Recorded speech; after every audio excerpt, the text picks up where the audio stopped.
Hello and welcome. Today we've got a Ford Focus. This is the 1 litre turbo. Towed in for non-start. Bit of a history behind the vehicle, I'm still waiting to hear on it. The battery was a bit buggered up, so I put another battery in just to test it. So I'm just going to confirm with you now that it's a non-start. I'll swing it in.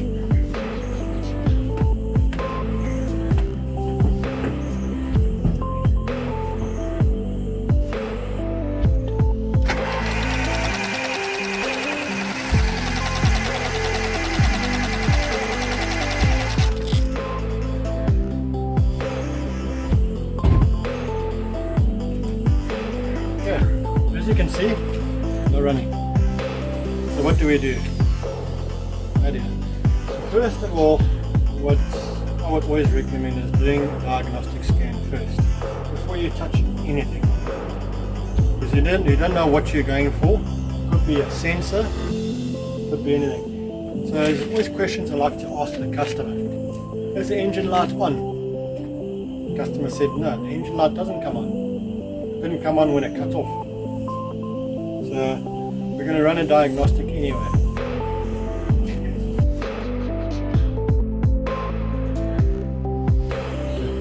Got a diagnostic tool here. This is called an OBD2 reader. So this is the iCar Soft CR Pro Plus. It's pretty cool. It reads pretty much all the modules. It's about 6,000 Rand. Very well worth it. Okay, so for these Ford Focuses, the diagnostic port is over here.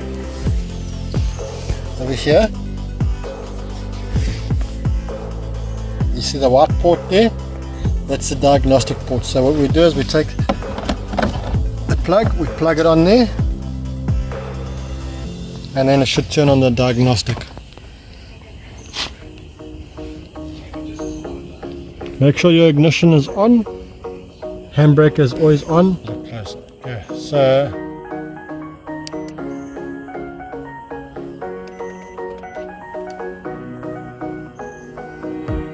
and you do a full system scan. As you can see, PCM, which is power control, which is the engine, there's no fault code, so it shows a pass.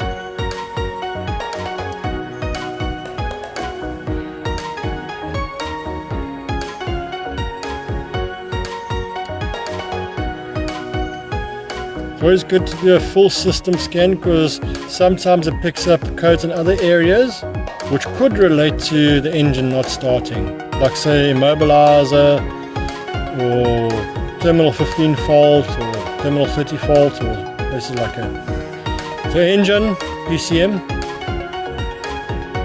So engine, which is PCM, powertrain control module, which is engine control module, is a pass. Brakes, is that going to stop it from starting? No. Restraints, is that going to stop it from starting? No. RPC, instrument cluster? No. Aircon? No. Audio? No. That one? No. Body control?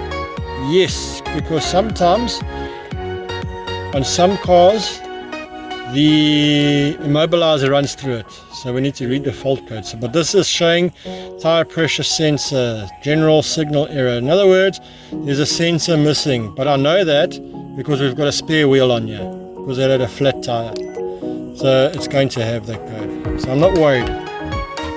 Okay, next code, everything is clear. So let's go into engine, read fault codes. No codes found. Okay, so what I like to do from here is go into your view data or your current data.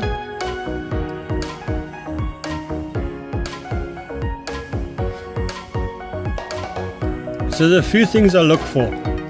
When you get a non-start, you look for the speedo, the speedometer and the rev counter. When you're swinging, does the rev counter lift up? If yes, it's okay. If no, it's a problem.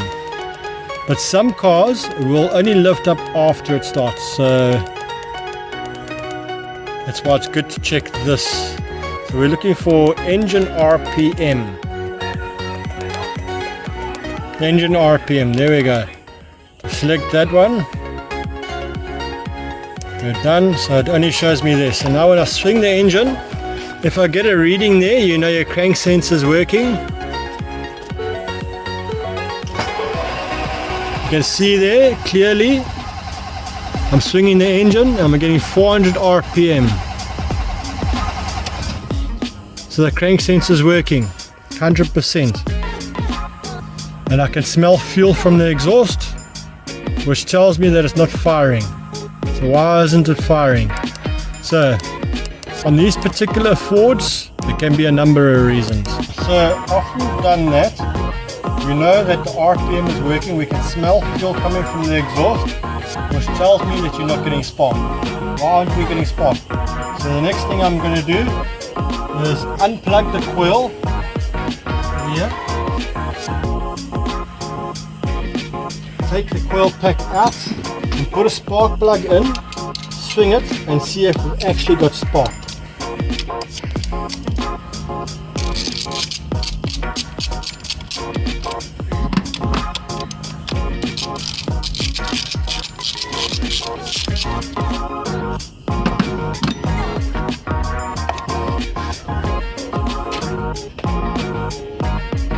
A good known spark plug. So now you connect a good known spark plug. In this case, this is one that came out of a service that I did yesterday, and this is a good plug. It's just been replaced. So make sure that you've got it plugged in and it's touching anything that's considered earth. I'm going to swing the engine, and if you see spark, then it's good. If there's no spark,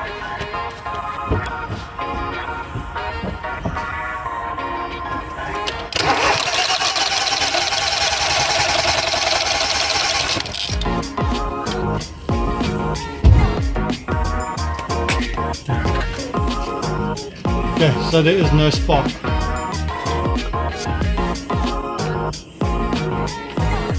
So what do we do now? Yeah. So people would usually jump straight to the deep end and say it could be a fuse, it could be so many things, which will be right. But I don't like to just jump straight to the fuses. What I like to do is actually check the voltage that's actually coming to the coil pack, because it should be, with the ignition on, there should be permanent 12 volt on the plug, on one of the pins. If you've got that, your fuse is good. Simple. So you unplug the coil, the wire off the coil, and then we're going to test, which should be the front left one. It should be this one here, the front left one should be the power. So now we've got a multimeter, put it onto 12 volt DC. DC is this one here, that signal. This is the high voltage tester, but it'll still work. You've got DC voltage, which has got a line with a whole bunch of dots on it. Now alternator current is the one with a V. It's like a squiggly line. That's alternator current. So we're going for direct current. So always test your tester. Earth, black, red, positive. Check for voltage. Make sure your test is working. Cool, it's working. I'm getting 12 volts. Hold it there. Then we're going to test pin number 1. With ignition on, you should be getting 12 volts. And I'm getting 12 volts, which is good. So we know it's not a fuse. So what could be the problem? Could be a number of things.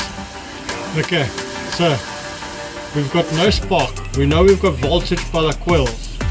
We've got no diagnostic trouble codes, which is telling me that this is more than likely a mechanical failure, probably on the timing side. This engine in particular has got slip timing on the pulleys. There's no keyways, there's no splines or anything like it. So you're going to tighten the bolt to a specific torque that locks the actual pulley onto the camshaft, on the exhaust cam, on the inlet cam, and on the crankshaft. There's no timing, or should I say keyways, anything like it. So you get special timing tools to actually line up the camshafts, the crankshaft, and you put everything together, you tighten it up, and it should be good. So the way the system is designed is if it goes out of time a little bit, it cuts off the spark.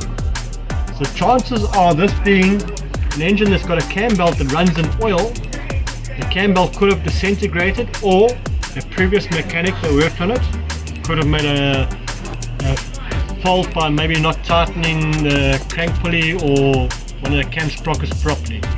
So it could have slipped timing a little bit. The second it slips timing, the engine cuts off, and that's a safety feature that's built onto Fords. So we're going to check that next. Okay, so from previous explanation, we're talking about either the cam belt could have failed or the mechanical failure.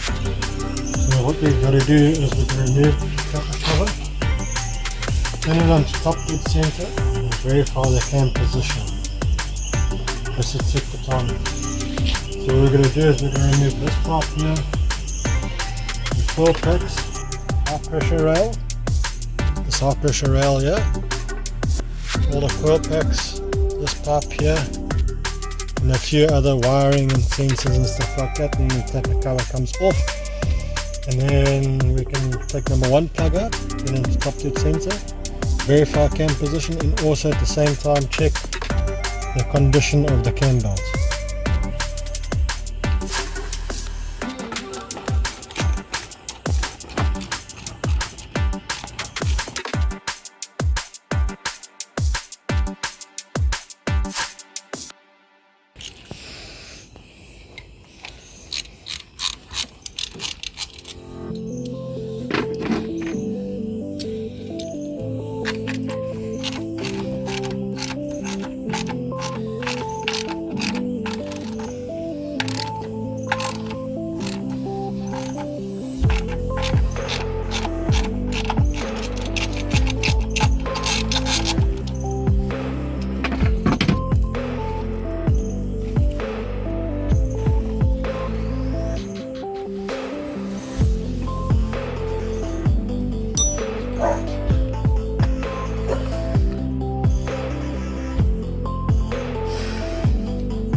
Pause. It's up over here. Take off. So what you do is it's got a little green tab here, you push it like that, and you lift it up.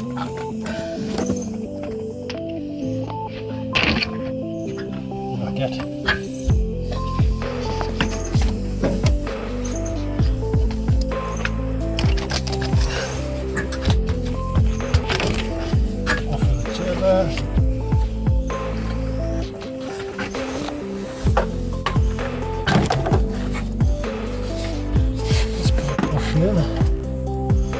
Always be careful with piping and anything that's in the way, potentially in the way, rather remove it than they get damaged or broken. Might be a little bit more work, but it's worth it rather than damaging. So I'm going to pull this back slowly. So this stuff is not connected. So as you can see here, there's a pipe here. We need to take that pipe off.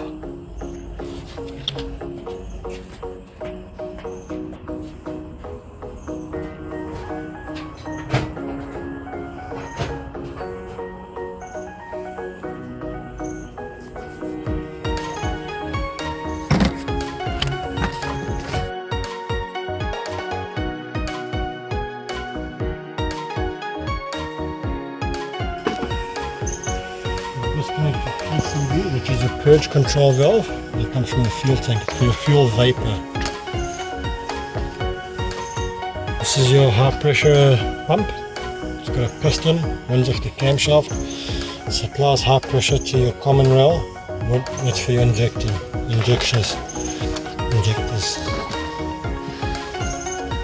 there's another mini harness here.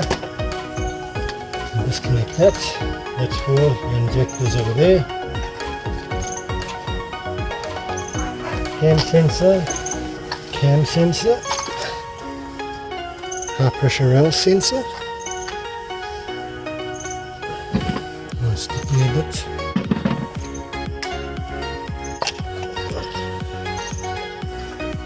Follow here is the pull pack wires. Always pull your locking tab back first. Pull it back, push it down and unplug it. If you look here, pull the tab back, push it down and then pull it out. The same thing there. Pull it back, push down, pull it out, and that's out.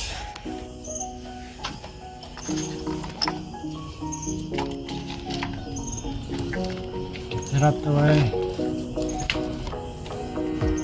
This is your manifold air pressure sensor. I should get that out the way. This is your map sensor or manifold air pressure sensor.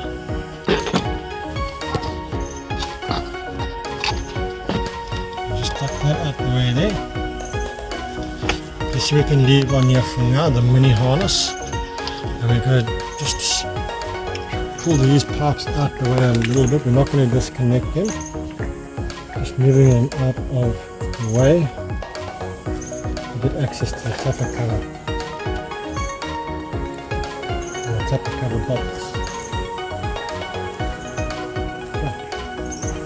Once you've done that, there's another vacuum pipe here. Let's disconnect over here. That one's off. This is your breather for the tapper cover.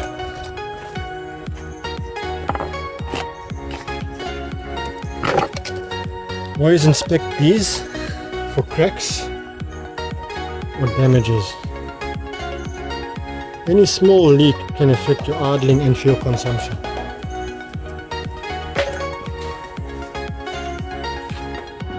Now we can remove the coil packs.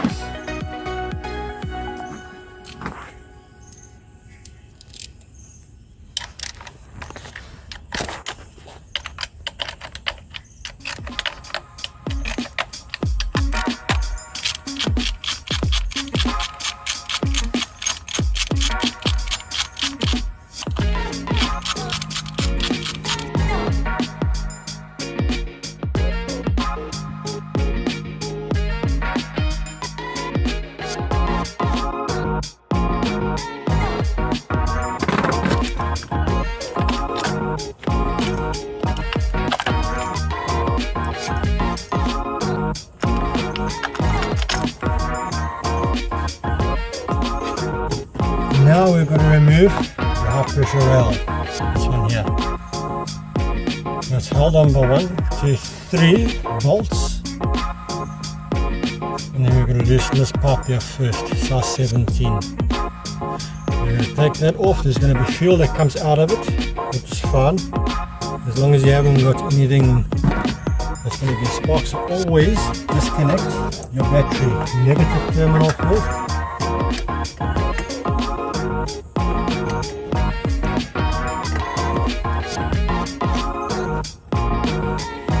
Any time you do work on a car, whether you're disconnecting a sensor or anything like that, it's always good to disconnect your battery or have your ignition off.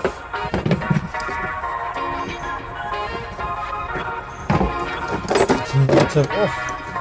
Okay. So now we're safe. The size 17 spanner, just put it on, hold it with a little bit of tension, just give a slight tap here. Like that, just to break it loose a little bit.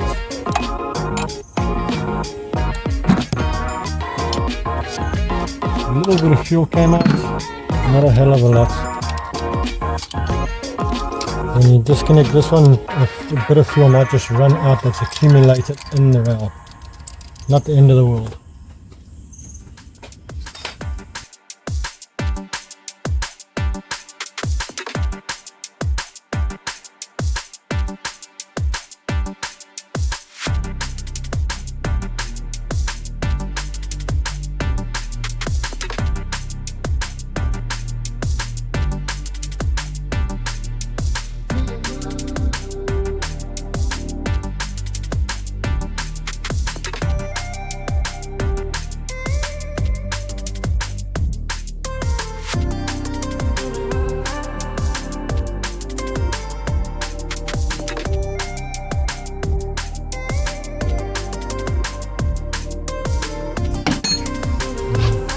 lift it up, you're just going to grab this side here and that side there and pull it up gently and evenly.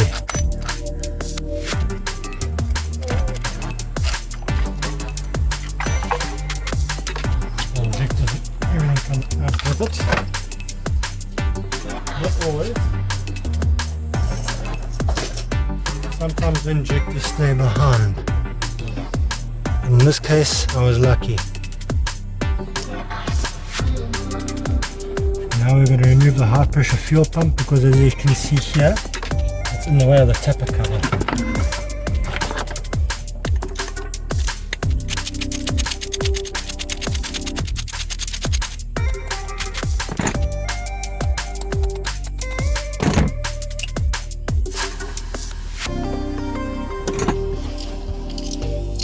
This should show the importance of using the correct gaskets instead of just putting sealer. There was no need to put sealer here. There's a seal that's over here, an O-ring, and if the previous mechanic just put a new seal on there, it would have been fine. Now over here there's a cup, a little piston cup for the high pressure pump. Always check it to make sure it's not damaged. Check over here if it's not damaged there, and check this piston here for damage over here. If there's scuffing over here, your camshaft is also damaged. The camshaft looks okay.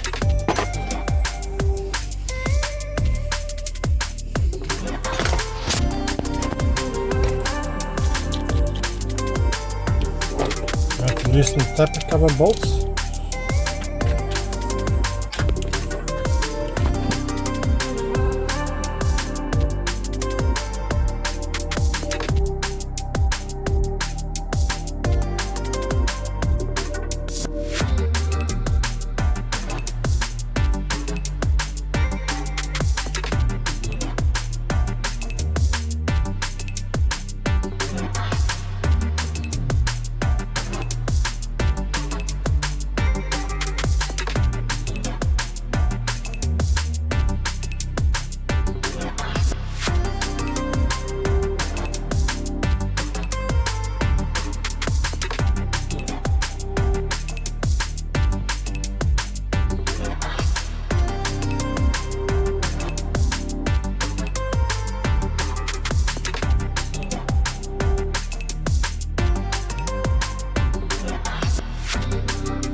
All of them.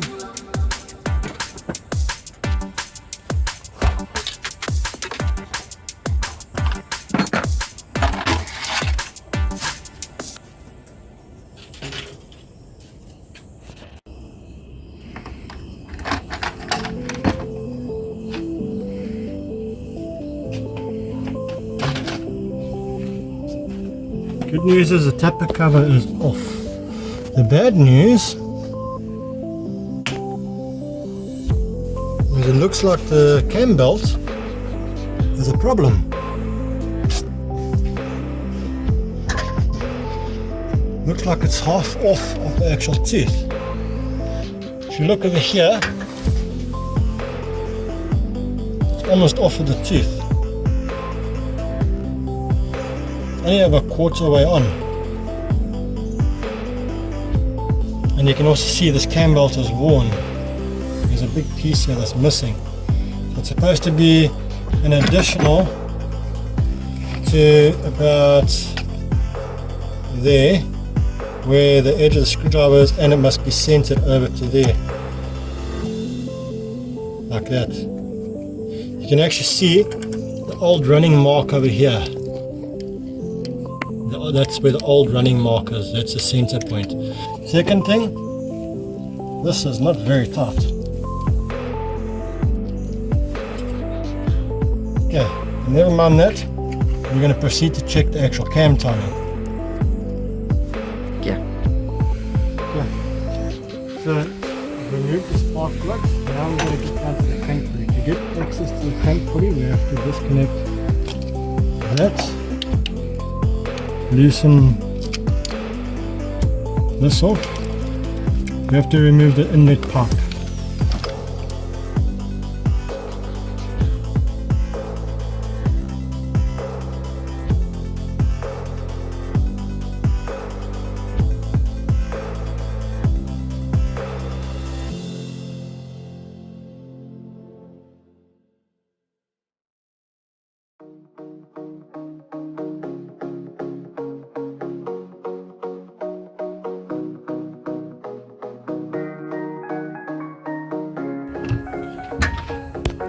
That there at the bottom is the crank pulley. That's the crank pulley. That's the crank pulley bolt to take the size 21 socket. When you turn it, you turn it clockwise, never anti-clockwise.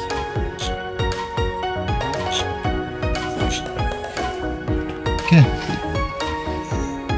Stick a screwdriver, preferably a long one, down number 3 spark plug hole. And you turn the crankshaft clockwise until it reaches its top point.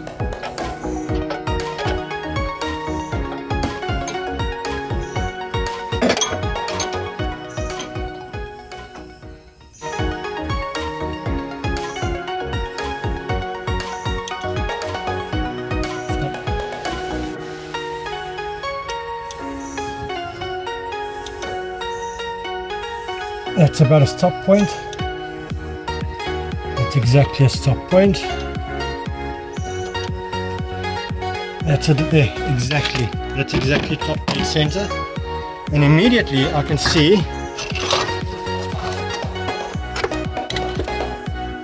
that there and this here should be exactly straight, and they are not. As you can see, this one's tilted down and that's tilted down, which means that the cam timing has jumped teeth, as I suspected, but the fault is actually the cam belt. So I'm going to have to quote the customer for a new cam belt, and I'm going to have to do a compression test after we fit the new cam belt to check if there's any bent valves. But so far I don't think it's jumped enough to bend valves, so I think it's worthwhile taking a chance. So I'm going to quote the customer for a cam belt service as well as a full service to go with the cam belt service, and that'll be on the next video. Okay, so I'm going to quote the customer with the cam belt, with the tensioners and everything like that, with a full service, and I'll do a video on that on the next one coming up. This is a diagnosis video, so hopefully the customer says yes, which I'm pretty sure he will. He hasn't got a choice. And I don't think there is bent valves. I'm fairly certain there isn't bent valves. So we'll put the cam belt, set the timing. I'll show you how to set the timing and how to do the cam belt change on it, and it should be good from there. So please like and subscribe if you like my content, and a new video will be uploaded soon with the cam belt change.